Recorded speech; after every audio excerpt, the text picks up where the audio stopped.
감사합니다.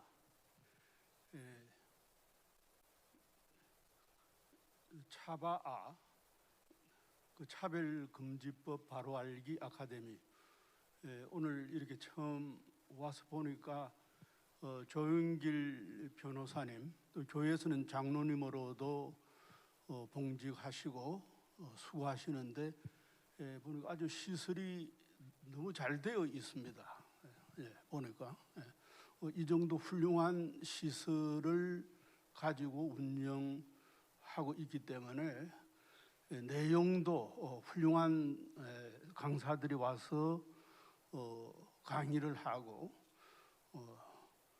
그래서 참으로 매우 우리 한국 교회를 위해서 참으로 귀한 일을 앞으로 결실을 가지고 하게 될 것을 제가 오늘 여기 와서 보면서 확신하게 됩니다. 오늘 이 강좌에서 제가 여러분과 같이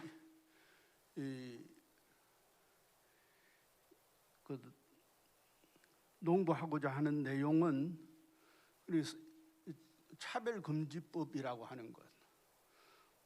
이것은 이데올로기적으로 본다고 할 것 같으면 젠더 활성화 운동에서부터 나오는 그러한 제2의 반역이다. 창조자에 대한 반역이라고 하는 것입니다.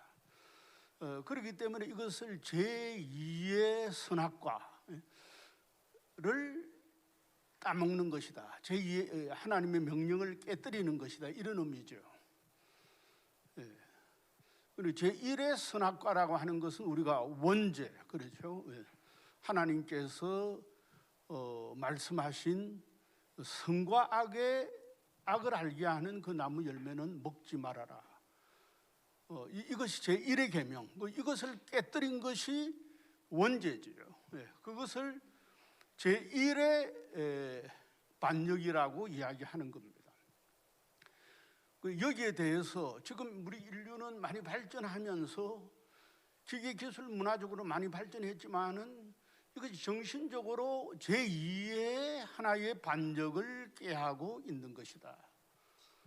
그렇죠. 그러니까 제1의 반역이라고 하는 것이 우리가 성경상으로 나타난 것을 본다면 창세기 11장에 있는 그 바벨탑 사건, 그렇죠. 바벨탑 사건을 보면은 고층 건물을 올린다고 하는 것, 그거 자체가 문제되는 것 아니죠. 우리 얼마든지 올릴 수 있습니다. 문제는 그러한 바벨탑을 쌓고자 하는 그 인간의 그 욕망, 그것이 뭐냐? 그러니까 우리가 하늘에까지 오르자. 이것은 바로 하나님에 대한 우리 인간의 반역을 의미하는 것이죠. 그것을 보시고 하나님께서 그 탑을 허셨다. 이것이 제1의 반역의 구체적인 모습이라고 한다면, 이제 제2의 반역이라고 하는 것은 바로 우리 인간이 하나님으로부터 특별히 성적으로도, 그러니까 문화 인류학적으로 하나님이 주신 하나의 창조의 질서를 깨뜨린다고 하는 것이죠. 이것이 이제 제2의 반역이라고 말하는 것입니다. 그래서 먼저 말씀 드리는 것은 하나님께서 우리 인간에게 선악과의 금지 명령을 내리셨다고 하는 것은 인간 자유를 보호하기 위한 하나님의 사랑의 계명이라는 것입니다. 하나님께서는 우리 인간에게 자유의지를 허락하시는 그러한 하나님인 것입니다. 그렇기 때문에 무조건 먹지 말라고 하신 것이 아니라 동산에 있는 각종의 실과는 마음대로 먹어라. 그 부분을 알아야 합니다. 너 마음대로 먹어라. 그런 하나의 질서가 있다는 것이 뭐냐? 선악을 알게 하는 나무의 열매는 먹지 말아라. 이것은 매우 중요한 의미를 가지고 있는 것입니다. 하나님께서 선악과를 먹지 말아라고 하니까 마치 이 구두쇠적인 어떤 가수원 주인을 연상한다는 것은 그건 잘못 이해하는 것이죠. 왜냐? 각종 나무의 생명나무 실과는 너가 마음대로 따먹어라. 그렇죠? 이렇게 말씀하신 겁니다. 이제 그러면서 선악을 알게 하는 나무의 열매, 이것은 바로 우리 윤리에 대하여서 선과 악을 아는 그러한 가치에 있어서는 바로 인간이 주인이 아니라 하나님이 주인이라는 것이죠. 네. 이런 의미에 있어서 창세기는 인간의 본성과 숙명에 대하여서 매우 근원적인 이야기를 해주고 있는 것입니다.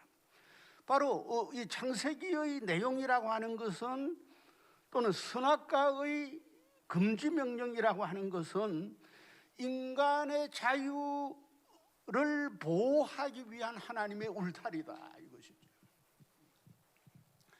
그러니까 어디까지 우리 사회가 제대로 되기 위해서는 그렇지 않아요? 예? 대통령부터 시작해서 국무위원들과 모든 관리들이 법을 지켜야 하지 않아요? 법치, 그렇죠? 예. 그렇게 해야만 이 사회가 정의롭게 운영되는 것처럼 마찬가지로 바로 하나님께서도 우리의 자유가 바르게 실행되기 위해서 하나님께서 울타리를 만들어 주셨다. 우리의 자유를 보호하기 위한 울타리가 뭐냐? 그것이 바로 선악과의 계명이라고 하는 것입니다. 이것은 매우 중요한 의미를 가지고 있는 것입니다. 그러니까 선악과는 먹지 말아라고 하는 이것은 우리 인간 윤리의 궁극적인 기준이라고 하는 것은 우리 인간에게 있는 것이 아니라 하나님 자신에게 있다는 것이죠.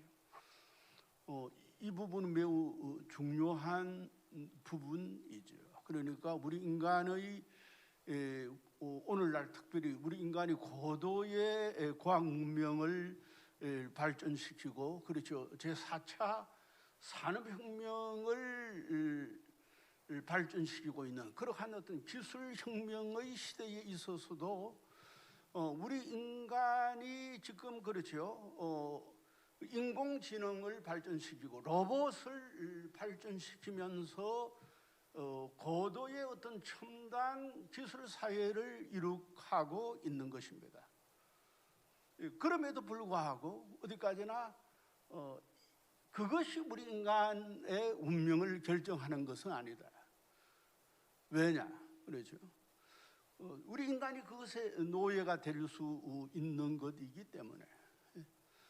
그렇기 때문에 여기서 오늘날 지금 세계 지구촌에서 벌어지고 있는 이 코로나 바이러스에 의한 이 팬데믹 현상, 이것 자체를 우리가 신학적으로 또는 신앙적으로 생각해 본다고 할 것 같으면, 이러한 기술 문명을 이룩한 이 시대에 어떻게 중세의 어떤 그런 패스트와 같은 이러한 거, 그렇죠, 이러한 과거에 있었던 그러한 그 집단 전염병이 우리 인간을 초토화할 수 있느냐, 이러한 질문에 대하여서 바로 우리 인간의 그러한 첨단 문명을 발전시키고자 하는 우리 인간에 대한 하나님의 경고로, 그러죠, 하나님의 경고로 우리가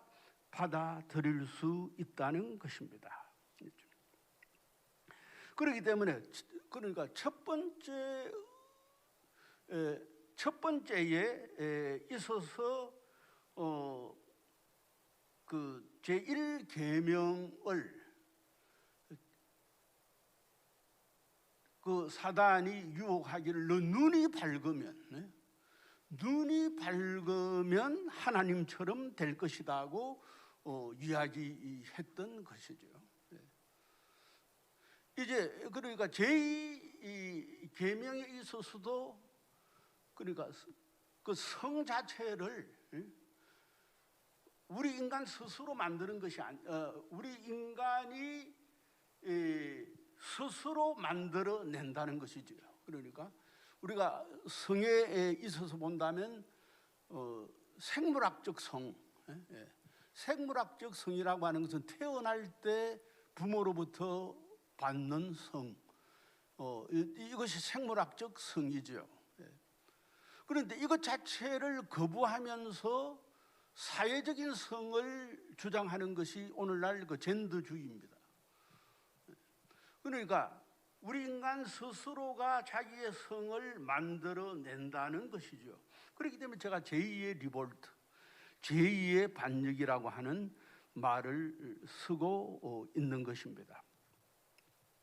그러니까 제2의 선악과 계명을 깨뜨린다고 하는 것은 인간에게 주어져 있는 생물학적인 그러한 태어날 때부터 주어진 성질서를 인간 스스로 바꾸어 낸다는 것이죠. 그러니까 전통적인 남녀의 양성 질서라고 하는 것을 무너뜨리게 되면서 남성과 여성 또는 남성과 여성이라고 하는 그런 어떤 양성 관계를 부정하고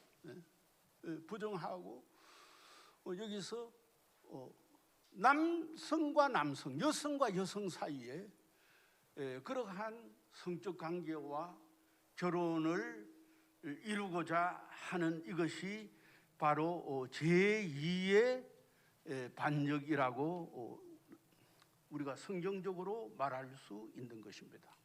이것은 매우 심각한 것이고 이것을 일반적으로 문화인류학적인 혁명이라고 이야기하는 것입니다. 단순한 한 개인에게 있는 것이 아니라 이것이 지금 오늘날 하나의 그 지구촌의 어떤 보편적인 어떤 지구촌의 세속 문화로서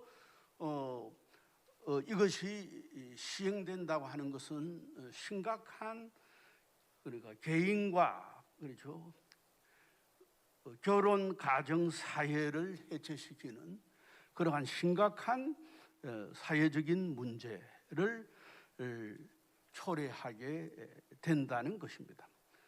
그래서 지난 2월 지난 6월이죠. 지난해 6월 29일 날 장해 정의당에 있는 장혜영 의원이 이 포괄적 차별 금지법을 발의를 하고 그 이후에 지금 12월 10일에 다시 더불어민주당에 있는 이상민 의원이 평등법이라고 하는 이름으로 지금 공동 발의자를 찾고 있는 이러한 형편인 것입니다. 이것이 지금 단순하게 어떤 퀴어 축제와 같이 하는 이벤트로 끝나는 것이 아니라 이것이 바로 국회에서 입법화되고 제도화된다고 하게 될 때 이것은 매우 심각한 사회적인 문제를 낳게 되는 것입니다. 그러니까 우리 한국 교회 그렇게 될 때는 우리 한국 교회 선교와 복음화 그리고 목회 활동 그리고 사회생활에 우리 신자들의 사회생활에 지대한 제한을 초래하게 된다는 것입니다. 그러니까 여기서 특별히 특별히 여기서 여러 금기 조항이 있지만은 여기 가장 문제가 성적 지향이라고 하는 것과 그 다음에 성적 정체성이라고 하는 독소 조항이 여기에 들어가 있다는 것입니다. 그렇죠.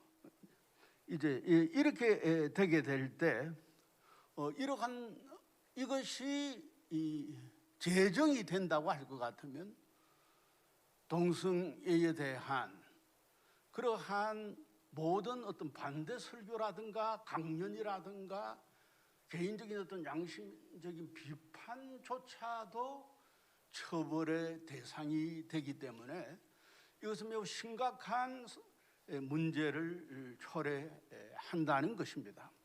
그래서 여기 첫 번째 이것의 문제라고 하는 것은 바로 이러한 포괄적인 차별금지법이라고 하는 것은 보편 인권 정신에 주도되는 것이 아니라 젠더 이데올로기에 주도되는 법안이라는 것입니다. 그러니까 여기서 젠더 메인스트림이라고 하는데, 그러니까 젠더를 주류화 시킨다고 하는 것은 바로 우리 인간에게 있는 그러한 선천적인 생물학적 성을 부정해버리고 우리 인간의 성 자체를 내가 생각하는 그러한 어떤 성의 주체로 만든다는 것입니다. 그것을 사회적 성이라고 합니다. 근데 생물학적 성이라고 하는 것은 우리가 부모님으로부터 태어날 때 받는 것이죠.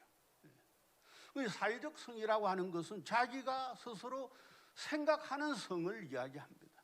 그런데 의학자들에게도 물어보면 어디까지나 우리는 태어날 때부터 생물학적 성을 가지고 있는 것이지 자기가 여자라고 생각한다 해서 여자가 되는 것이 아니죠. 이미 우리는 여자라고 생각하기 이전에 여자고 남자라고 생각하기 이전에 이미 남자로 우리는 살고 있는 것 아니겠습니까? 그것이 바로 생물학적 성인 것입니다. 그렇기 때문에 성전환 수술을 한다 하더라도 의학자들의 그 말을 들어보면은 그렇죠.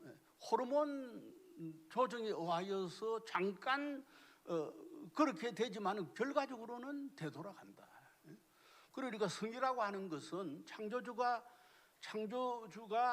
정해지는 데에 의하여서 이루어지는 것이지 우리 인간이 스스로 만들어내는 것이 아니다는 것입니다. 그런데 여기서 사회적 성이라고 하는 이러한 단어가 나오게끔 되고 이것이 우리 사회를 바로 어렵게 만들고 있는 것입니다. 그러니까 바로 천부적인 그러한 양성 질서의 결혼과 가정과 사회가 여기서 부정되고 있다는 것입니다. 우리가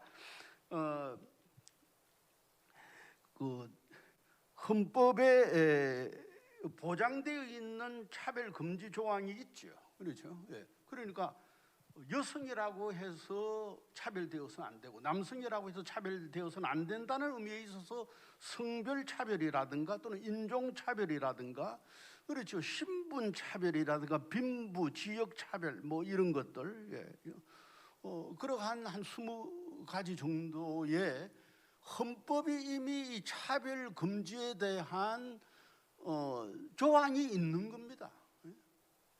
그건 필요한 것 아니겠습니까? 그건 좋은 차별 금지인 거예요. 그건 우리가 다 인정하는 것이에요. 문제는 여기에 이제 성적 지향이라고 하는 말이 들어가고 성적 정체성이라고 하는 말이 들어가면서 요 말은 동성애에 대해서는 어떠한 비판도 해서는 안 된다고 하는 그러한 독소 조항을 만들었기 때문에 지금 우리 한국 교회와 그렇죠. 많은 교회의 우리 지성인들이 또는 목회자들이 함께 여기에 대해서 반대하는 이유가 있는 것입니다.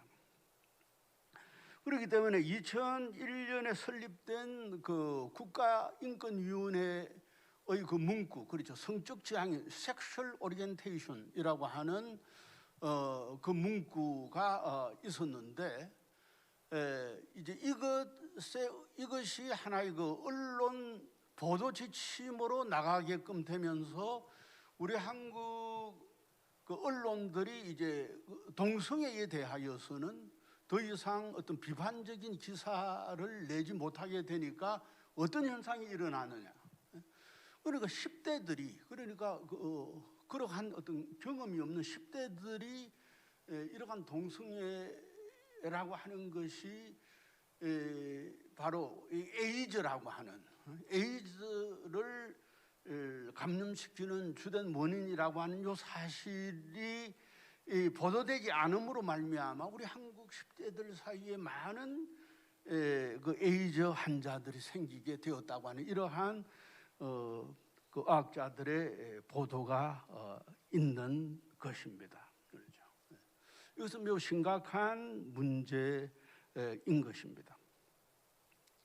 그 다음에 두 번째로는 이러한 차별금지법이라고 하는 것은 우리 인간 사이의 기본적인 질서인 결혼과 가정과 사회의 존속을 파괴시키는 그러한 법안이 된다는 것입니다. 그러니까 동성애라고 하는 것은 어디까지나 그 의학자들의 의사들의 말을 우리가 의한다고 하면은 그렇죠. 하나의 그 성적인 중독을 말하는 것이죠. 그 성적인 중독을 말하는 것인데 그것을 허용한다고 하는 것은 결혼을 파탄시키는 것이고 가정과 사회의 존속을 파괴하는 그러한 심각한 문제를 낳게 된다는 것입니다. 그러니까 하나님께서는 어디까지나 가정이라든가 또는 우리 사회라든가 심지어는 생태계의 존속까지도 하나님의 창조의 질서에 창조의 질서, 그 창조의 질서라는 것은 그렇죠. 그러니까 암수를 통하여서 암수의 결합을 통하여서 존속되도록 그렇게 만들어 왔던 것입니다. 그런데 동성애가 어떤 제도적으로 허용되게끔 될 때에 그렇죠. 그러니까 우리 인류가 문화적으로 존속해 왔던 결혼과 가정 문화의 결정적인 하나의 단절을 초래하게 되는 것이고, 그래서 동성끼리 결혼하면은 거기서 자녀들이 생산될 수 없는 것 아니겠습니까? 그렇죠. 자녀의 출산이 원천적으로 봉쇄되는 것이다. 이렇게 될 때는 뭡니까? 그렇죠. 우리 지금 미래 세대가 끊어진다고 하는 심각한 문제를 낳고 있는 것입니다. 이제 그렇기 때문에 조금 전에 제가 말씀드린 바와 같이 이러한 인류 종족의 번식을 중단시키는 그러한 인류 파멸적인 혁명적인 사건이다. 그렇게 말할 수 있는 것입니다. 특별히 우리 한국 사회가 오늘 매우 저출산이라고 하는 지금 사회적인 그러한 어려움에 처해 있는 것입니다. 그렇다면 정부가 그렇죠. 어디까지나 인구를 참으로 늘리기 위해서도 이러한 동성애에 대한 그런 어떤 지지 정책이라고 하는 것은 펴서는 펼 수 없는 것입니다. 그렇죠. 이러한 심각한 저출산의 어려움을 당하고 있는 우리 사회, 여기에 만약에 이러한 차별금지법이 제도화되게 되면은 인구 감소라고 하는 것이 더 가속화된다. 그렇죠. 그래서 기존적인 전통적인 결혼과 가정을 해체시키는 그러한 하나의 망국적인 결과를 낳게 된다는 것입니다.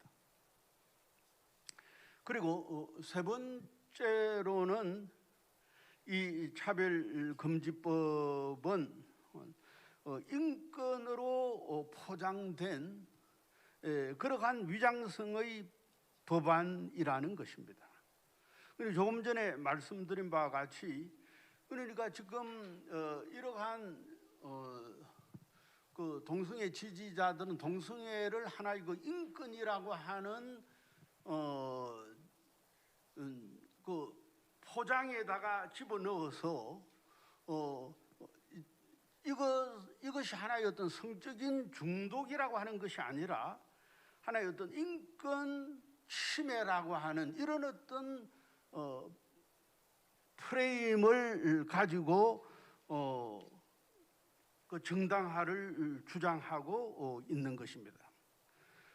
그러나 이것은 어디까지나 동성애가 인권이라고 하는 것이 될 수 없다는 것입니다. 그렇죠? 그러니까 우리가 인권이라고 하게 될 때는 거기에 어떤 윤리성이라든가, 그렇죠, 보건성이라든가, 그렇죠, 또는 보편성이라든가, 그렇죠, 공공성이라든가, 그렇죠, 여러 가지의 그러니까 어떤 특정한 개인에게 주는 것이 아니라 사회 모든 사람들에게 혜택할 수 있는 그런 어떤 가치를 가졌을 때 우리가 인권이라고 이야기할 수 있는 것입니다. 그러나 이 동성애를 허용한다고 하는 것은 사실 우리 사회의 지금 0.05% 지극히 작은 1% 미만이라고 할 수 있는 이러한 소수자들에 대해서 여기서 인권이라고 하는 명목으로 저들의 행위를 인정한다고 하는 것은 그 나머지 99%에 해당하는 바로 다수자를 불리하게 또는 매우 다수자들의 그러한 생활과 권리를 침해하는 그러한 심각한 문제를 낳게 되는 것입니다. 그렇기 때문에 그래서 조금 전에 말씀드린 바와 같이 이것을 지금 좋은 차별금지, 뭐 성별이라든가 신분, 장애 이러한 정당한 차별금지법 안에 집어넣은 거예요. 이거 그렇게 해서 포괄적이라고 하는 말을 집어넣었는데 그것은 마치 뭐와 같느냐. 그러니까 비빔밥이라고 하는 거, 비빔밥 안에 여러 가지 넣을 수 있지요. 그러나 마치 독약을 집어넣는 것과 같다, 마약을 집어넣는 것 같다. 그래서 법률가들이 그렇죠. 우리 조영길 변호사님이라든가 많은 법률가들이 이것은 과잉기법이다. 그렇죠. 이미 잘 되어 있는데 왜 또 이러한 법을 새롭게 만드느냐. 이러한 정당한 비판을 하고 있는 것입니다. 그리고 이러한 네 번째 이 차별금지법은 반평등성의 법안인 것입니다. 그리고 동성애자들을 특권시한다는 것이죠. 그리고 정상인을 역차별하는 것입니다. 그래서 이것을 정당화시키게끔 되었을 때 매우 소수자들이 그 동성애라고 하는 중독에서 빠져나오는 길을 막아버리게 되죠. 그렇게 되고 바로 바른 어떤 성적인 관습 속에서 살고 있는 사람들로 하여금 전혀 어떤 양심적인 어떤 비판도 할 수 없는 또는 목회자들이나 또는 교수들이나 변호사들이나 사회의 그러한 인사들이 민주사회에 있어서 하나의 그 양심적인 어떤 비판의 목소리를 낼 수 없다고 하는 이것은 매우 심각한 기본권의 훼손이라고 말할 수 있는 것입니다. 그러니까 이러한 차별금지법 허용이라고 하는 것은 매우 심각한 그러한 사회 구조적인 문제를 제기하고 있다는 것입니다. 그렇죠? 그렇기 때문에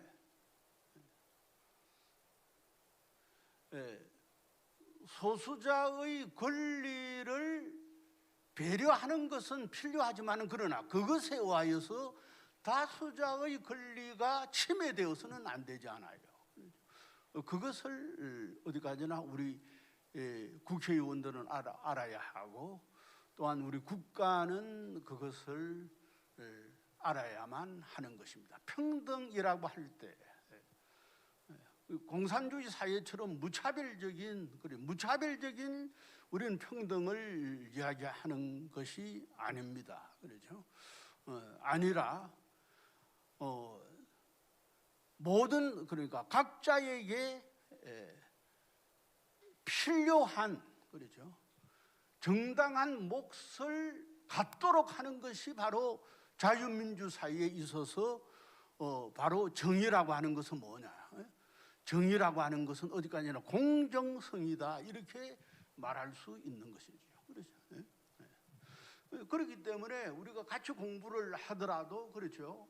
공부를 많이 하는 학생과 적게 하는 학생에 있어서 성적의 차이가 나야 하는 것입니다. 그렇지 않아요?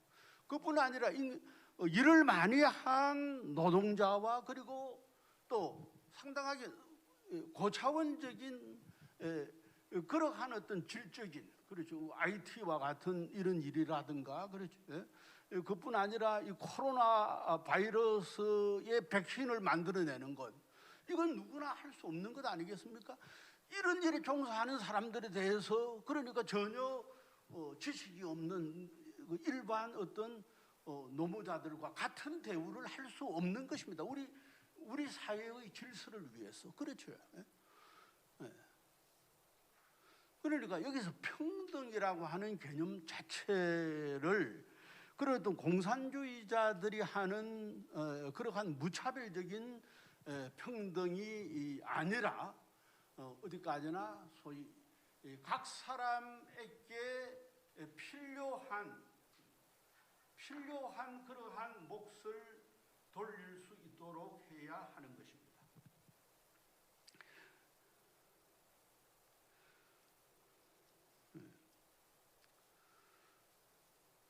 그리고 이러한 차별금지법은 그래서 반평등성의 법안이다 이렇게 말할 수 있는 것입니다.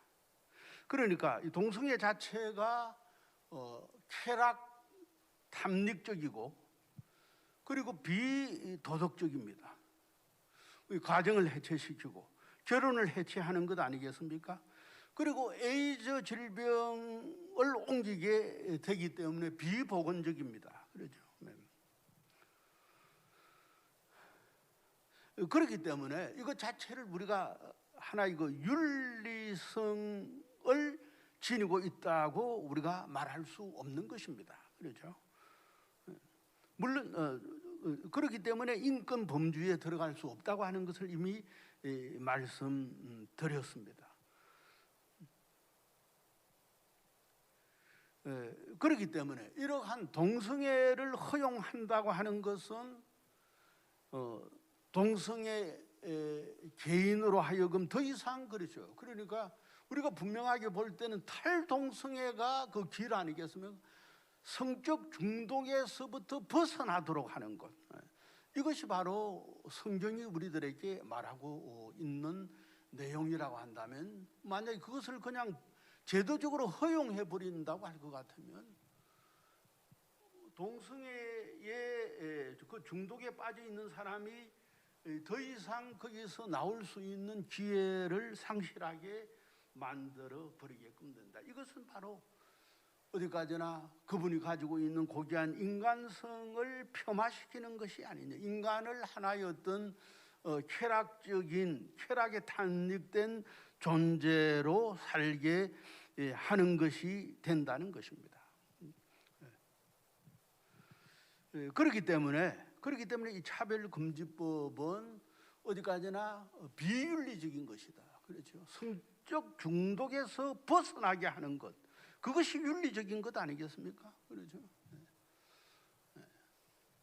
그런 의미에 있어서 이것을 조장하는 것은 바로 반윤리성이다. 이런 의미에서 반윤리성에 법안이라고 말할 수 있는 것입니다. 그러니까 우리가 마약을, 특히 우리 사회에서도 마약이라고 하는 것은 그렇죠, 사용하지 못하게 되어 있는 것이죠. 순간적으로 매우 어떤 젊은이들이나 그 해당자에게 쾌락을 줄 수 있고 어떤 희열을 줄 수 있지만 거기에 빠지게 되면 어떻게 되느냐, 생명의 지장이 있기 때문에 사회에서 그것을 금하는 것과 마찬가지로 어디까지나 동성애라고 하는 것도 하나의 성적 중독이라고 하는 것이기 때문에 이와 상당하게 유사한 것이다. 그렇기 때문에 마약을 우리가 마약의 섭취를 허용할 수 없는 것처럼 성적인 중독을 허용할 수 없고, 이것은 사회적으로 법적으로도 허용될 수 없다는 것입니다. 그다음에 여섯 번째로는 이것이 반사회성의 법안이라는 것입니다. 그러니까 우리 사회 자체라고 하는 것이 어디까지나 창조의 질서, 하나님께서 만들어 주신 그러한 창조의 질서라고 하는 것, 남성과 여성, 그리고 양성에 의하여서 양성이 조화롭게 결합되어서 우리 사회가 만들어지게 되는데, 남자가 자기 스스로 나는 나를 여성으로 생각한다, 이렇게 하면서 남자면서 여자같이 되고, 여자면서 나는 남자라고 생각해서 남자같이 생각해서 행동하게 된다고 한다면, 그건 하나의 매우 인위적인 남성이죠. 그리고 인위적인 여성이 되는 것이기 때문에 이것은 어디까지나 우리 사회라고 하는 것이 그러한 하나님이 창조하신 남성과 여성이라고 하는 그런 어떤 생물학적인 창조 본연의 질서, 그리고 창조 본연 질서에 입각한 사회성에서 이것이 벗어나게 되는 것입니다. 그러니까 매우 관념적인, 그렇죠, 그러니까 소위 인간이 만들어내고 있는 매우 관념적인 어떤 인간의 삶,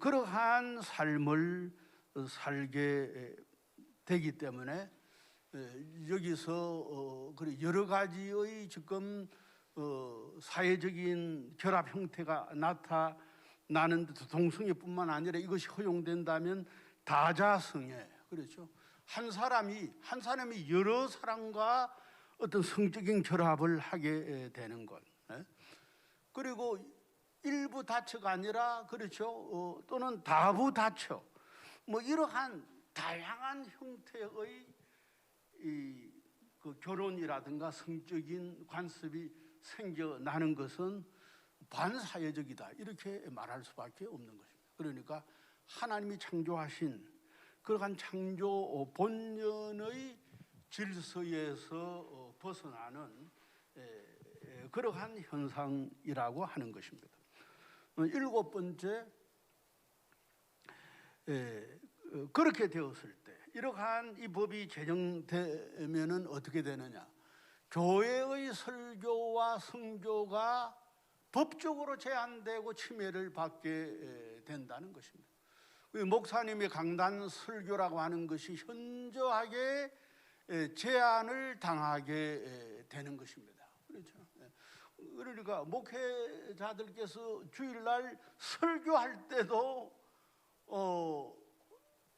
그렇죠, 정말 영혼을 다해서 해야 하는데, 이것이 어떤 법적인 어떤 하나의 제한이 들어온다고 했을 때 상당한 어려움이 있는 겁니다. 그렇죠? 그뿐 아니라 설교 끝나고 난 후에 또 이웃 경찰서에서 이런 설교 했느냐, 그 이유가 뭐냐, 이런 식으로 이렇게 조사를 받게 되면은 그것 준비하느라고 신방하지 못하고 성경 제대로 연구하지 못하고 기도하지 못하고 엄청난 이거 작은 것이 아니라 엄청난 문제를 낳게 되는 것입니다. 그러니까 이게 이제 3조에 보면은 그러한 동성애의 재성을 지적하는 설교 자체가 그러한 차별 행위에 해당하는 것으로 보는 것입니다. 그렇죠? 그렇기 때문에 여기서 일반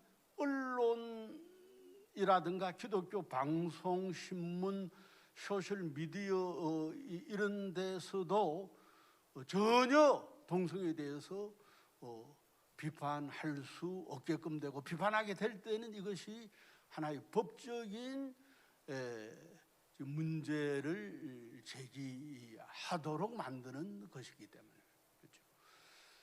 그러니까 기독교 대학도 마찬가지죠. 그러니까 미션 학교에서 성경에 대한 강의를 하게 될 때에 전혀 이러한 데 대하여서 어떤 성적으로 바로 살아야 한다고 하는 그런 어떤 비판적인 설교를 할 수 없게끔 이렇게 된다는 것입니다.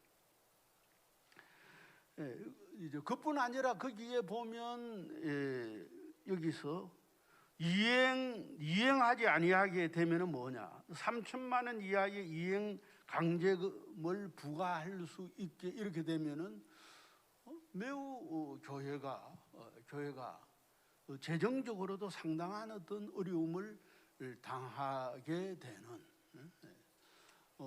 이러한 지금 결과를 초래한다는 것입니다. 그래서 그 국민 여론을 우리가 볼 것 같으면 77%가 차별금지법이 불필요하다고 조사되었다는 것입니다. 이것은 최근에 국가인권위원회에서 보면 국민 88.1%가 찬성한다고 했는데 그건 사실 매우 여론을 호도하는 것이죠. 그러니까 좋은 차별 금지 조항하고 같이 넣어서 조사를 하니까 이제 이런 내용이 나왔는데, 여기 우리 이제 한국기독교총연합회 한교총이 작년 9월 2일에 국민 여론을 조사해 보니까 국민들 77%가 그건 과잉법이고 필요 없다고 하는 것, 그렇죠? 이것을 분명히 표명했다는 것입니다. 그렇죠? 그러니까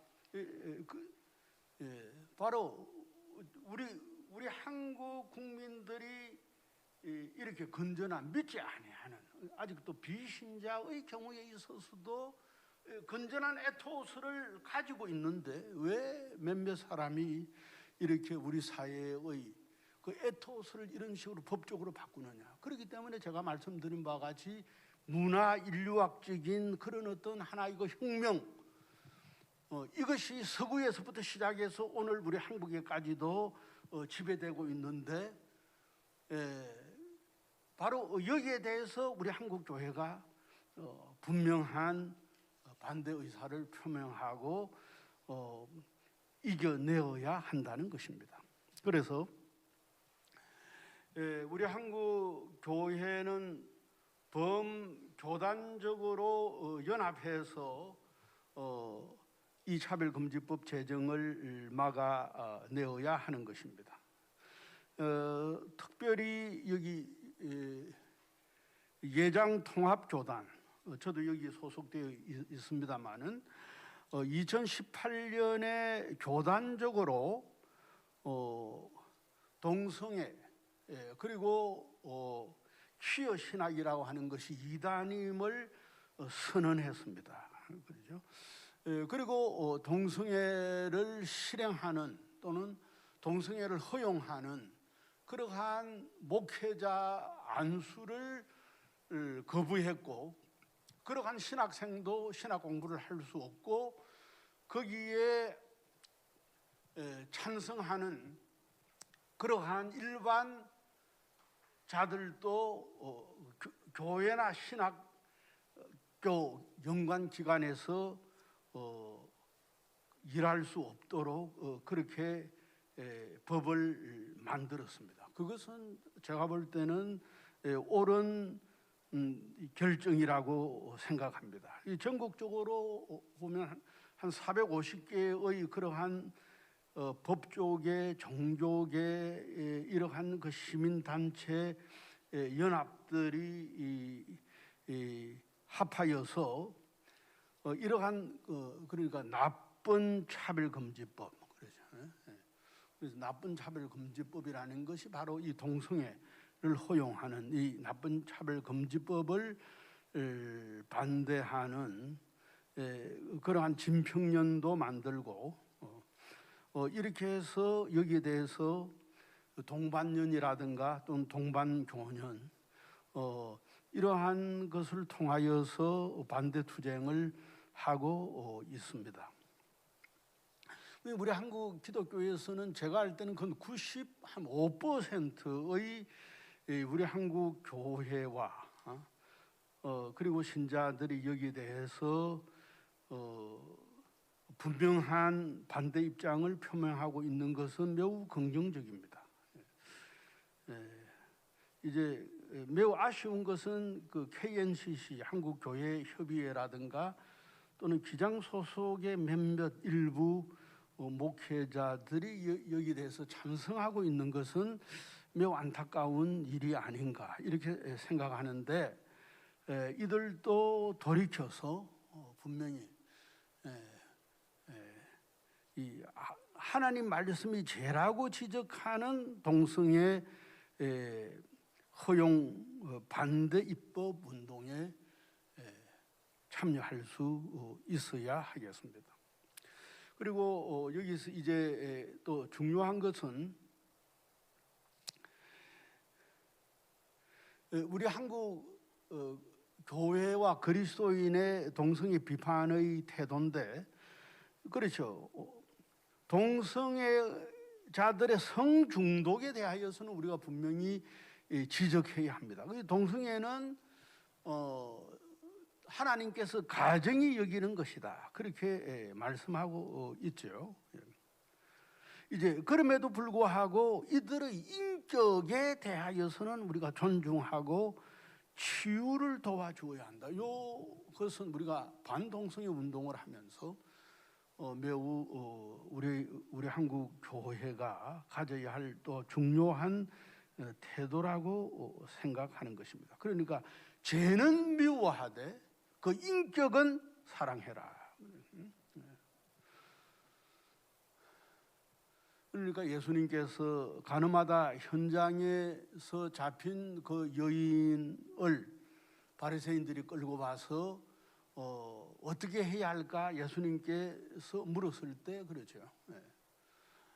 너희들 가운데 죄 없는 자가 먼저 쳐라 이렇게 하면서 다 돌아갔을 때 예수님께서는 그러죠. 나도 너를 정죄하지 않으라. 다시는 범죄하지 마라. 예수님께서는 그러니까 그러한 그 여인의 성적 이탈을 인정한 것이 아니죠. 그 잘못했지만은 그러나 기회를 준 것 아닙니까? 다시는 죄를 범치 말아라. 바로 동성애자들이 우리 교회에 왔을 때 또는 우리 주위에 왔을 때 우리가 인간적으로 인격적으로 저들을 혐오하거나 또는 멸시해서는 안 된다는 것이죠. 이 부분은 매우 중요한 것입니다. 우리 한국교회가 한편으로는 동성애가 가정한 행위인 것을 알려야 하는 것입니다. 그러나 우리의 그 지적이라고 하는 것이 바로 동성애자의 인격을 혐오하는 것이 아니다. 이것을 분명히 또한 알려주어야 한다는 것입니다. 그런데 이제 지금 우리가 현재 상황을 보면 한국 교회는 어디까지나 하나의 그 동성애자들의 어떤 인격까지도 그러니까 혐오하는 호모포비아다고 하는 이런 어떤 프레임 안에 집어넣는데 그것은 아니죠. 우리는 어디까지 사람을 즐겁게 하는 것이 아니라 하나님을 기쁘게 해야 하는 것이고, 하나님이 그 잘못되었다고 하는 것에 대하여서 가정하다고 하는 그 결정에 대하여서 우리는 그냥 받아들이고 수용할 수밖에 없는 것입니다. 그렇죠? 그러나 여기서 중요한 것은 그 선한 사마리아인의 기본적인 태도. 그러니까 그 선한 사마리아인, 그렇죠? 그러니까 제사장도 지나가고 강도 만난 자에 대해서 레인도 지나가고, 그렇게 했지만은 그 시대에 전혀 관계없는 그 사마리아 여인이 그 강도 만난 자에게 기름을 부어주고 주막에 데려가서 살려준 것은 무엇을 의미하느냐? 그것이 너희의 이웃이다. 그렇죠? 오늘날 우리 동성애 문제와 관련해서도 우리들이 만나는 바로 동성애자, 이것이 바로 강도 만난 우리의 이웃이다. 우리는 이러한 태도를 가져야 하겠죠. 이제 그렇기 때문에 우리는 지금 우리가 반대하는 것은 동성애자를 미워하기 위해서 또는 정죄하기 위해서 우리가 이런 아카데미를 하는 것이 아니라 이것이 잘못되었다는 것, 법의 제도가 잘못되었다고 하는 것을 알리기 위해서 이 아카데미가 있는 것입니다. 그렇죠? 그렇기 때문에 이러한 차별금지법 반대운동이라고 하는 것은 동성애자를 혐오한다거나 동성애자들의 인권을 침해하기 위해서 있는 것이 아닌 것입니다. 바로 문제는 뭐냐? 그것이 그러한 동성애자들의 그러한 잘못된 상황을 허용하려고 하는 잘못된 그러한 조치를 반대하는 것이죠. 이것이 매우 필요한 것입니다. 동성애를 허용하고 가인 보호하는 그러한 역차별적인 요소가 이 법 제정에 있기 때문에 반대하는 것입니다. 그래서 우리 한국 교회의 반동성애 운동은 이러한 선한 사마리아인의 마음을 가지고 동성애라고 하는 불안당을 만나 고통당하고 있는 그러한 우리 동성애자들을 어디까지나 하나의 이웃 결례로서 긍휼히 여기고 저들을 그 죄에서 돌이키게 하고 저들로 하여금 인간다운 삶과 인권을 회복할 수 있도록 하는데 그 목적이 있는 것입니다. 그러면 이제 다시 한번 제가 정리를 하도록 하겠습니다. 포괄적인 차별금지법이라고 하는 것은 동성애를 조장하고 소수 동성애자들의 특권을 주고 선량한 성다수자의 역차별을 주는 악법이라는 것입니다. 그래서 포괄적인 차별금지법은 성다수자 국민이 동성애에 대한 양심적인 비판을 표명하지 못하게 억압하는 동성애 독재법이다. 조영길 변호사님께서 독창적으로 쓰시는 말인데 동의합니다. 그렇죠. 하나의 동성애 독재법인 것입니다. 우리 한국교회는 오늘날 지구촌 시대에 유럽과 그리고 북미가 기독교 이후 시대를 맞이하여서 기독교 중심의 축이 유럽과 북미라고 하는 북반구에서 아시아와 그리고 아프리카, 남미라고 하는 이 남미 쪽으로 옮겨지고 있다는 사실을 알아야 하는 것입니다. 이것은 매우 중요한 것입니다. 제가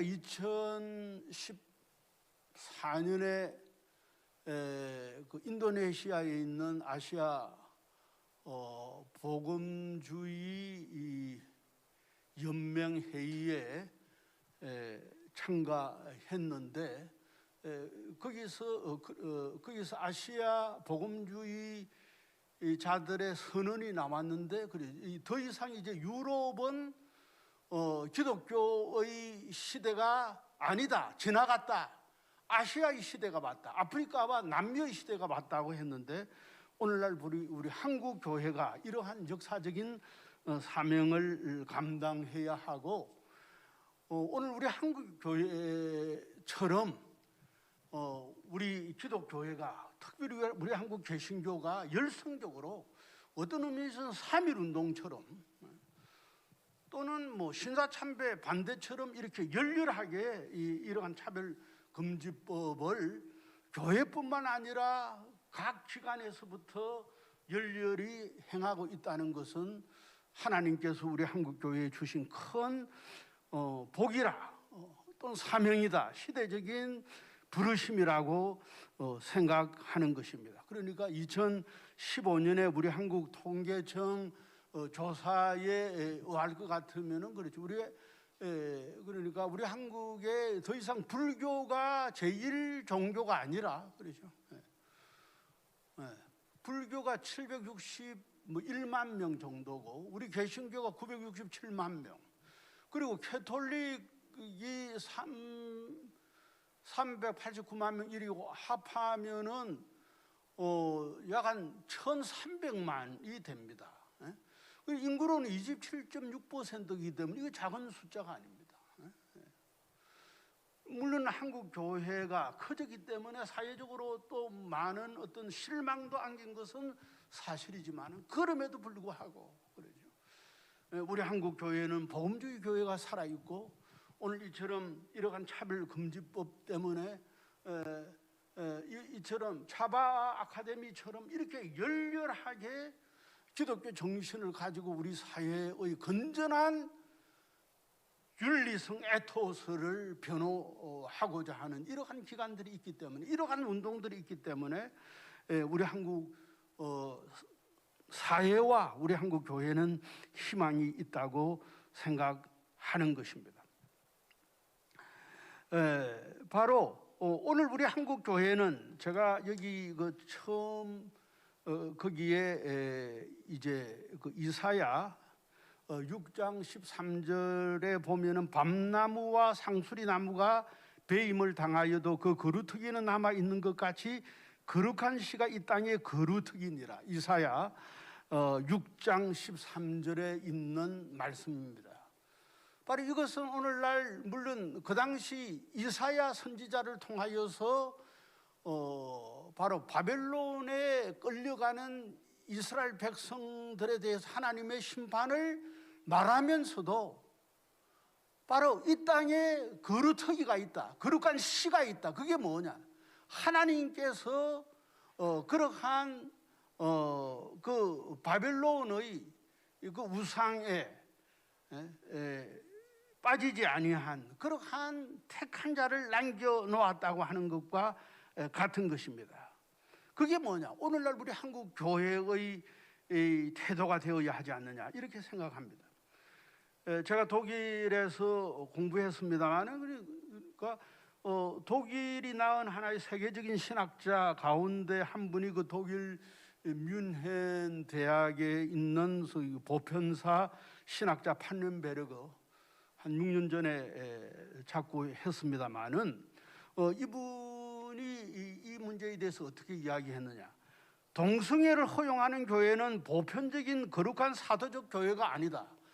그 세계적인 거룩한 신학자가, 매우 이성적인 신학자가 동성애에 대해서는 분명하게 기독교인이면 캐톨릭이나 개신교나 떠나서 교파를 떠나서 동성애를 인정한다면 어떻게 그분을 거룩한 예수 그리스도 교회의 일원이라고 할 수 있겠느냐 이렇게 이야기했다는 거예요. 여기에 대해서 전 동의하는 것입니다.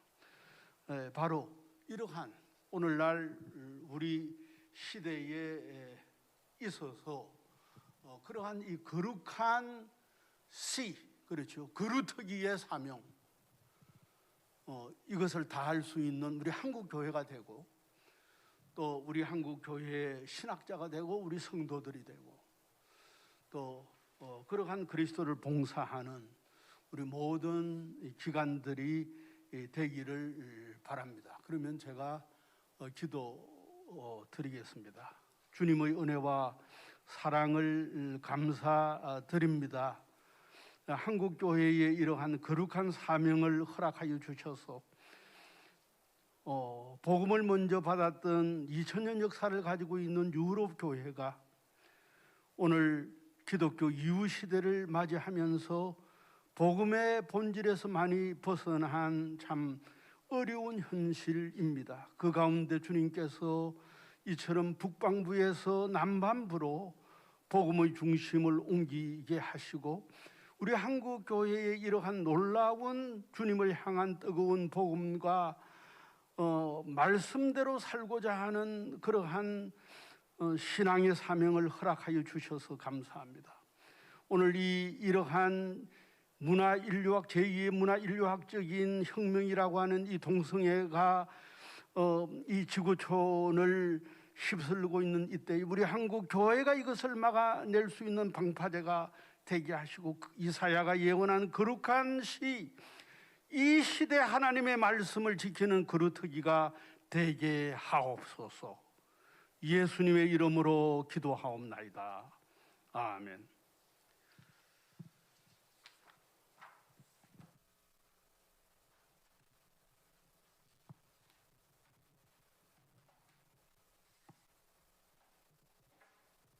네, 여러분, 우리 김영환 교수님의 정말 훌륭한 강의 잘 들어주셔서 감사합니다. 정말 김영환 교수님은 신학뿐만 아니라 철학 또는 문학, 그리고 또 깊은 신앙적인 통찰력의 관점에서 이 차별금지법의 문제점에 대해서 하나도 사실 버릴 것이 없는 굉장히 귀한 강의를 1시간의 그 짧은 시간에 잘 풀어주셨습니다. 여러분, 우리 김영환 교수님이 그 관점, 제일 첫 번째 그 성경적 신학적 관점에서 시작해서 젠더 이데올로기라고 하는 이념적인 부분, 또 문화와 인권, 또 평등에 관한 핵심 개념이 성경적 공정성에서 얼마나 어긋나 있는가, 그리고 윤리적인 관점과 그리고 사회의 건전한 이 발전과 존속이라는 관점, 그리고 또 교회의 신앙, 설교, 그리고 국민 여론, 또 한국 교회의 연합, 그리고 동성애자들에 대해서 어떻게 우리가 성경적으로 접근해서 인격을 존중하면서 동성애라는 잘못된 행동을 반대할 것인가에 대해서 크게 아주 10가지의 항목에서 아주 전문적으로 잘 말씀해 주셨습니다. 여러분, 우리 김영환 교수님의 강의와 강의안을 잘 활용해 주셔서 여러분이 있는 그곳에서 이 차별금지법과 차별금지 각종 그 문화들과 규범들과 대항해서 싸울 때 김영환 교수님의 그 표현, 단어, 관점, 통찰력, 이것을 활용해서 제가 보기에는 성도들을 깨워내고 국민들을 깨워내는데 귀하게 활용해 주시면 정말 유익하겠다, 이런 생각을 저는 강의를 들으면서 했습니다. 여러분이 우리 김영환 교수님의 강의안을 다운로드 받을 수 있도록 우리 차바 인터넷 인강 사이트에 김영환 교수님의 그 PPT 버전이나 또는 지금 스크립트 버전을 좀 올려놓도록 이렇게 할 테니 많이 활용해 주시기를 부탁드립니다. 그리고 마지막으로 우리 한국교회에 주시는 세계교회 사회 운동사에서의 시대적인 사명에 대해서도 말씀해 주셨습니다. 전 세계의 교회의 거룩함을 지키는 그루터기의 사명이 우리 한국교회에 있다는 말씀을 주셨습니다. 숫자로는 적다 하더라도 제가 보기에는 그 남은 자들을 통해서 주님께서는 하나님의 나라를 지키시고 확장해 나간다라고 하는 이 성경적 진리를 이사야서 말씀 통해서 주셨는데, 저는 이 차바 방송을 계속 시청해 주시고 또 여러 교회에 권면해 주시는 한국교회 성도님들이 바로 그러한 부름받은 이 시대의 거룩한 그루터기라고 생각이 되었고, 또 그 귀한 사명을 저희에게 주셔서 여러분과 함께 동역하게 된 것이 너무 영광스럽다, 이런 생각을 했습니다. 여러분, 우리 귀한 강의 정말 50여 분의 짧은 시간 동안 한국 교회에 이렇게 전달해 주신 우리 김영환 교수님 위해서 계속 기도해 주시고, 여러분 또 지금 이 장소에는 사실 촬영 인력 몇 명만 되지 않지만 전국에서 차바와 채널을 시청해 주시는 성도 여러분, 큰 박수로 감사의 표시를 해주시기를 부탁드립니다. 고맙습니다. 광고 말씀 몇 가지 전달해 드리겠습니다. 우리 계속해서 지금 당면 과제로 한국의 차별금지법에서 가장 시급한 과제는 여당의 중진 의원 이상민 의원이 지금 발의를 준비 중이라고 하는 포괄적 차별금지법, 이름은 평등법입니다만은 정의당 안과 동일한 이 차별금지법의 발의를 막는 것입니다. 이 부분에 관해서 지난 주에 모 언론에서 이상민 의원과 직접 전화 통화를 한 기자가 언론에 진척 상황에 대한 정보를 공개했습니다. 직접 통화한 그 기자는 이렇게 이상민 의원이 전했다고 전해왔습니다. 현재 이미 법안을 발의할 수 있는 10명은 확보했다. 그리고 20여 명이 지금 동참했다. 이렇게 얘기하고 최대한 많은 의원들이 동의를 얻은 상태에서 발의를 할 준비를 하고 있다. 이렇게 했죠. 지금 저희들이 제보받은 30여 명이 확보되고 50여 명의 목표를 향해 가고 있다라고 하는 것이 지금 언론을 통해서 좀 확인되고 있습니다. 여러분, 지금 이상민 의원은 아주 목표가 분명합니다. 최대한 민주당의 의원들을 많이 모아서 민주당의 소수 논란이 아니라 집권당의 다수 의원들의 지지를 받는 법안처럼 보이게 하겠다는 것입니다. 그런데 한 가지 이 단서에 지도부하고 의논해서 하느냐에 대해서 분명히 얘기했습니다. 지도부하고 의논 안 한다. 그래서 지금 사실은 여당 지도부에선 저희들이 거듭 확인하는 것으로는 당론으로 이 논란이 많은 차별금지법을 제정 의도가 없다는 것이 확인됨에도 불구하고 이상민 의원은 그것을 알면서도 집권당에 무시할 수 없는 큰 의견이다라는 걸 보이려고 당론처럼 보이게 하는 의도를 지금 하고 있다라고 하는 것이죠. 저희가 여기서 위기감을 갖고 있는 것입니다. 그렇기 때문에 사실은 지금 당장 필요한 것은 전국의 교회에서 깨어나서 지역에 있는 민주당 의원들을 찾아가서 이 이상민 의원 안에 발의하지 말 것, 동참하지 말 것과 혹시 동참했다면 처리할 것과, 그다음에 만약 발의가 강행된다면 저희 진평련과 한국교회가 전개할 이상민 의원 차별금지법 반대를 위한 국회 청원이라는 제도가 있습니다.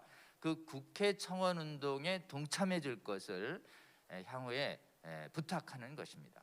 그를 위해서 우리 길 교수님께서 진평련의 집행위원장 길원평 교수님께서 전국교회 지도자분들에게 부탁하시는 메시지가 지금 갔습니다. 지역 국회의원에게 긴급히 전화해 주셔서 동참하지 말도록, 동참했다면 철회하도록 전화해 주시고, 또 동참하지 않겠다는 것을 답변하더라도 저희가 계속해서 만나서 차별금지법이 이런 문제가 있습니다, 자료를 설명해 주면서 동성애가 비정상이다, 동성애가 이성애가 정상이다, 또 남녀가 결혼해야 된다, 이렇게 신앙 양심상의 정상적인 동성애에 대한 또는 정당한 건전한 부정적 반대 표현도 전부 차별로 보는 굉장히 가치관을 통제하는 독재성이 있다는 것을 설명하면 그제서야 이 차별금지법의 문제를 선명하게 아는 국회의원들이 많습니다. 그래서 국회의원들을 좀 깨워주십시오.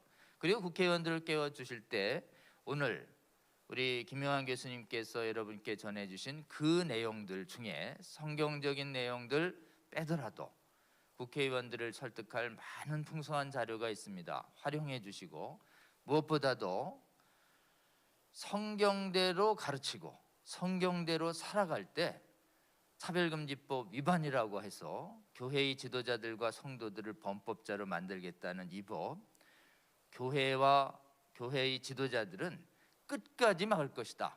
신화의 수호 차원에서 결코 수용하지 않을 것이다라고 하는 우리의 의지를 단호하게 전달해 주는 것이 핵심이다라고 할 수 있습니다. 그래서 사실은 지역구 목사님들이 지금 코로나 때문에 4명까지의 회합이 허용되죠. 그러니까 대개는 3분 정도 모아서 국회의원 만나면 4명 정도 되죠.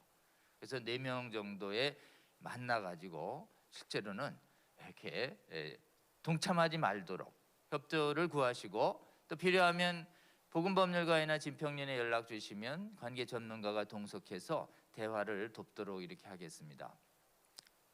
여러분, 지금 전국에서 민주당 의원들 만나서 이상민 의원 발의하지 말아달라는 면담 운동이 활발히 일어나고 있습니다.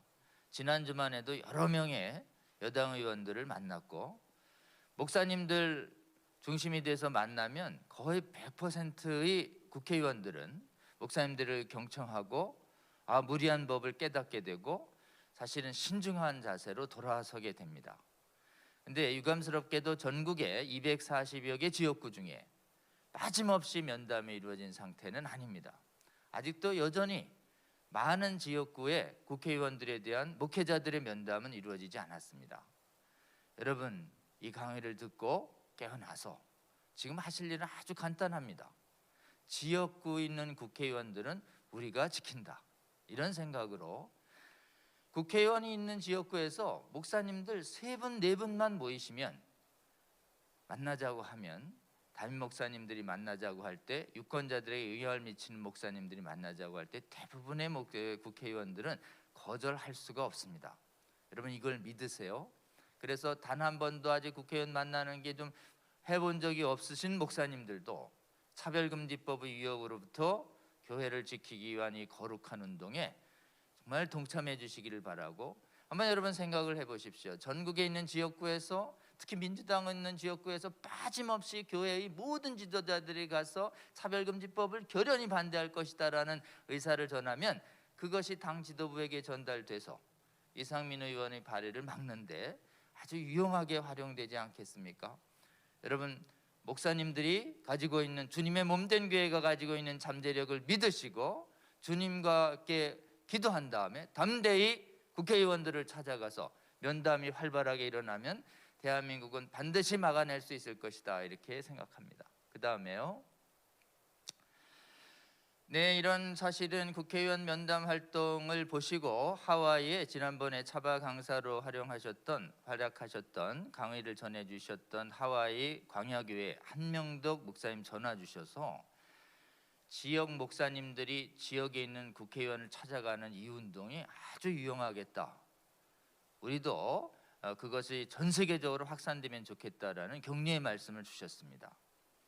여러분, 동서반대는 선언만 해놓고 실질적인 활동으로 나아가지 않았기 때문에 사실은 실질적 조지가 실패한 국가들이 많습니다. 주님의 몸된 교회를 신뢰하시고 몸된 교회가 한 목소리가 돼서 이 차별금지법의 종교 침해성과 양심신앙 학문 언론의 자유 침해성을 가서 강하게 호소하면 대부분의 국회의원들을 깨어내서 막는 데 도움을 얻을 수 있습니다. 대한민국이 먼저 모범적으로 이것을 정말 어떻게 막았는가, 주님의 몸된 교회가 깨어내서 지역에 있는 통치자들, 국회의원들을 다 나아가서 깨웠다라고 하는 이 모델이 한국에서 성공적으로 이루어진 다음에 전 세계에도 확산돼서 예방하는 데 좋은 운동으로의 사례로 활용됐으면 좋겠고, 이미 제정된 데도 철회시킬 때 이런 방식으로 철회될 수 있도록 여러분 도와주시고 기도해 주시면 좋겠습니다. 특별히 저희가 여러분께서 모아주신 후원금 하와이 광야교회에 송금해 드렸는데, 그 열악한 과정에 이 동성애에 반대한다고 이 교단으로부터 예배당 뺏기고 지금 광야로 내쫓긴 하와이 광야교회 성도님들께서 크리스마스에 모은 모든 헌금을 우리 차바 사역에 사용해 달라고 또 보내오셨습니다. 무려 300여만 원의 후원금을 보내주셨습니다. 여러분 정말 감동적이지 않을 수 없습니다. 우리 여러분 기회 있을 때마다 정말 차별금지법이 제정된 또는 동성애 옹호 정책으로 인해서 핍박받는 전 세계의 주님의 몸된 교회들을 위해서 꼭 기도해 주시고, 특별히 하와이와 영국 또 여러분이 알게 되는 전 세계의 교회들을 위해서 기도해 주시고, 또 주님이 주시는 감동대로 동역해 주시기를 호소드립니다. 그 다음 좀 드리겠습니다. 계속해서 지금 새해의 방향은, 사역의 방향은 미디어 사역이나 여러 가지 그 교육 사역을 통해서 차별금지법의 문제점을 지금 유튜브 채널이나 이런 걸 통해서 효과적으로 빠르게 교회의 성도들과 국민들을 깨워내는 것도 중요하지만, 각각의 학문의 영역에서 동성애 정당화 이론이 이미 점령해버린 각각의 학문의 영역에서 복음의 기초에서 정확한 전문 지식에 근거해서 동성애 정당화 이데올로기의 허구성과 거짓됨과 틀림을, 오류를 드러내는 학술 활동이 일어나야 한다는 점을 거듭 말씀드리고 있습니다. 이 전쟁은 아카데믹한 전쟁에서 승부가 납니다. 그래서 이 방송을 보고 계시는 이 주님의 몸된 교회 섬기시는 각 분야의 성도님들은, 특히 목회자님들뿐만 아니라 이 차별금지법 바로알기 아카데미의 강의 자료집들 먼저 학습해 주시고, 여러분이 부름받아서 활동하시는 각 영역에서 동성애 정당화 이론과 학문들과 문화들과 맞서 싸우시고, 그리고 그 잘못됨을 드러내는 연구 학술 강연 활동을 활발하게 전개해 주시기를 부탁을 드립니다.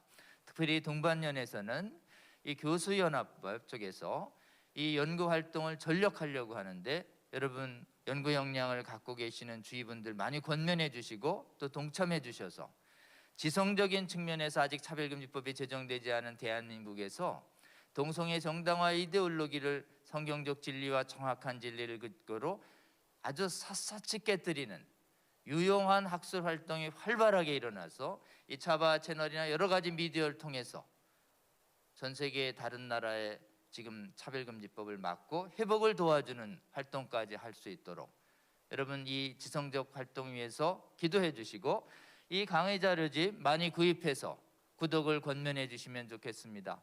이것도 차바 인강 사이트에 올려져 있습니다. 다음 강의 강사님 소개해 올리겠습니다. 말씀드린 대로 다음 주에는 대전의 새로남 교회의 담임 목사님이신 오정호 목사님께를 저희 차바 강사님으로 모셨습니다. 지금 대전 지역의 가장 큰 규모의 교회를 또 개척해서 섬기시고 계실 뿐만 아니라, 또 미래목회 포럼이라고 하는 아주 복음주의적이고 개혁주의적인 그런 한국교회 큰 섬김단체의 대표로도 이번에 또 취임하셔서, 과거에도 하셨는데 이번에도 섬겨주고 계시고, 무엇보다도 동성애 반대를 위한 사역에 그 바쁜 목회 와중에서도 시간을 내고 인력을 내고 재정을 내서 크게 도와주고 계신 분이십니다. 복음한국의 또 상임대표님이시기도 하고, 특별히 우리 차바를 운영하고 있는 진평년의 2대 상임대표 3분 중에 한 분으로 이번에 또 섬겨주시기로 하셨습니다. 지지난주에 진평년의 새로운 상임대표로 되셨는데, 사실은 이 강사 일정은 그로부터 몇 달 전에 결정됐습니다. 여러분 정말 한국교회 안에서 정말 특별하신 주님의 그 감동과 마음 주셔서 섬겨주고 계시는, 아주 앞장서주고 계시는 우리 존경하는 우리 담임 목사님, 또 새로남교회 담임 목사님 오정호 목사님을 다음 주에 강사로 모시게 돼서 굉장히 감사드리고 또 하나님께 영광을 올려드립니다. 여러분 다음 주 강의도 꼭 놓치지 말고 꼭 시청해 주시기를 주님의 이름으로 권면드립니다. 기도하고 오늘 차바 일정을 마치도록 하겠습니다. 하나님 감사합니다. 오늘 주님께서 사랑하시는 김영한 교수님 통해서 차별금지법이 얼마나 잘못된 것인지 신앙적으로, 철학적으로, 문화적으로, 윤리적으로, 그리고 각종 법률뿐만 아니라 여러 가지 다방면으로 명확하게 설명해 주시는 귀한 강의 한국교회 성도들 들을 수 있게 하여 주셔서 감사합니다. 특별히 이 차별금지법을 막아서는 이런 거룩한 활동이, 그루터기의 활동이 한국교회에서 시작해서 전 세계 교회를 거룩하게 하도록 하는 제사장 나라의 사명까지도 밝혀주셔서 감사합니다. 오늘 주신 김요한 교수님 통해서 주신 살아있는 하나님의 음성과 진리, 듣는 모든 청취자뿐만 아니라 한국교회의 많은 성도들 영혼과 마음속에 새겨지게 하여 주시고, 그들의 입을 통해서 한국의 교회의 성도들과 국민들을 깨어내는데 하나님 귀하게 사용하여 주시옵소서. 이 차바의 사역을 통해서 하나님 전 세계의 교회를 깨우시고 전 세계의 각 국가들을 거룩하게 하시는 귀한 사명을 주셨음을 저희들이 깨닫습니다. 이 방송 지속적으로 시청하고 계시는 성도들 깨워주시고 목사님들 깨워주셔서 이 시대에 지금 발의 준비 중인 이상민 의원 차별금지법안을 정말 주님과 함께 동행하며 담대히 막아서는 거룩한 전사들이 되게 하여 주시옵소서. 주님과 함께 저희와 동행하여 주셔서 차별금지법 반드시 막아내는 최초의 대한민국 국가 되게 하여 주시고, 대한민국을 통해서 전 세계의 교회와 국가들을 거룩하게 하시는 주님의 놀라운 영광 저희들이 보게 하여 주시옵소서. 감사드리며 우리 주 예수 그리스도의 이름으로 기도드렸습니다. 아멘. 여러분 감사합니다. 다음 주에 뵙도록 하겠습니다. 고맙습니다.